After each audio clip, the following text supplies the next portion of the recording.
Hello, hello tout le monde, j'espère que vous allez bien, pardon. Je suis contente de vous retrouver pour cette nouvelle vidéo.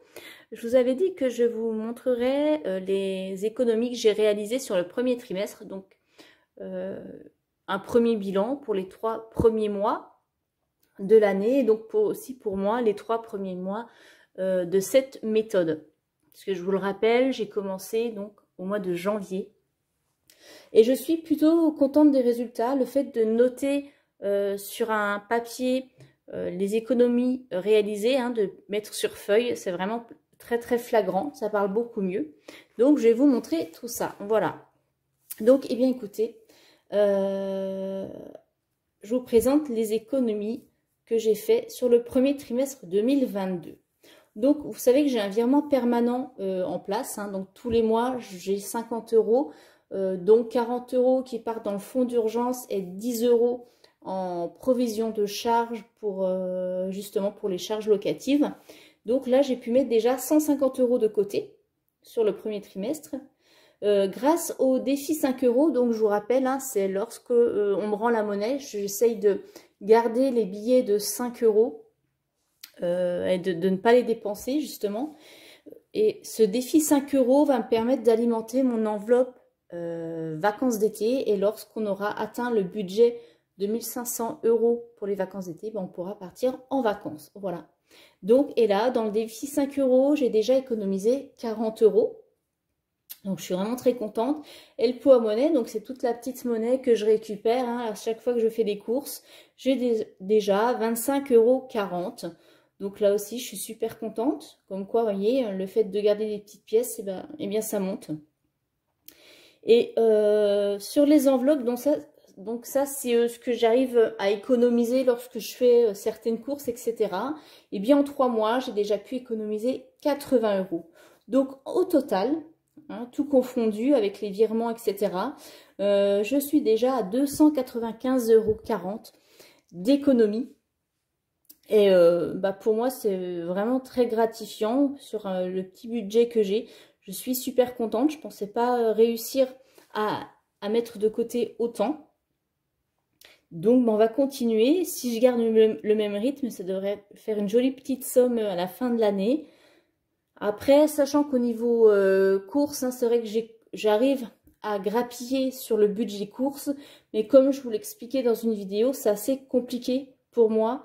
À chaque fois, j'ai toujours cette hantise d'arriver en caisse et de ne pas avoir assez, malgré que je calcule à chaque fois le montant. À chaque fois que j'ajoute un article dans le chariot, j'additionne. Mais j'ai toujours peur en arrivant en caisse de manquer, de ne pas avoir assez, de devoir dire bah non, du coup je repose l'article, je ne le prends pas.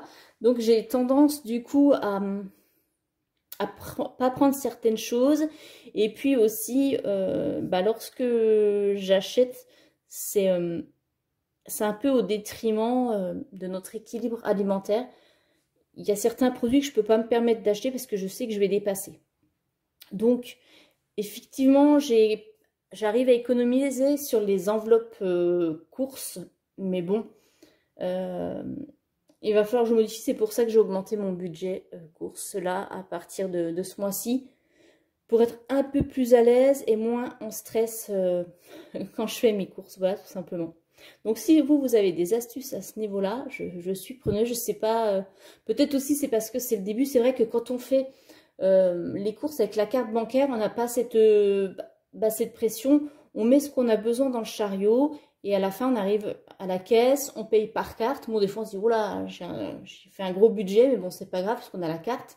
Là, le fait d'avoir l'espèce, moi, en l'occurrence, j'avais 30 € d'espèces et le reste en carte restaurant, sachant que tout ne peut pas être pris sur la carte restaurant. Donc, moi, je me basais toujours sur les 30 € en espèces. Voilà. Pour moi, dans ma tête, je me disais pas, j'ai 19 € plus 30 €. C'était toujours, j'ai 30 €. Et du coup, ouais, c'est une certaine pression et un certain stress à la caisse. Enfin voilà. Voilà pour la petite aparté. Bon, en tout cas, pour en revenir à notre épargne, moi je suis plutôt contente. Donc on verra comment ça évolue et si sur les autres trimestres, je m'en sors aussi bien. Vous n'hésitez pas aussi à me dire combien vous avez réussi à épargner sur ce premier trimestre de l'année, si ça correspond à vos objectifs et si ça correspond aux économies que vous arrivez à faire par rapport aux années précédentes, hein, si vous voyez une évolution, si c'est la même chose. Voilà. Eh bien écoutez, je vous dis à très bientôt et puis n'oubliez pas, hein, vous pouvez aller voir mon compte Instagram ou TikTok, hein, Lettice Budget, où vous verrez un petit peu plus de mon quotidien, un petit peu plus de moi. N'oubliez pas les abonnements, s'il vous plaît, abonnez-vous, partagez, likez, commentez. Voilà, allez, je vous dis à très bientôt, bye bye.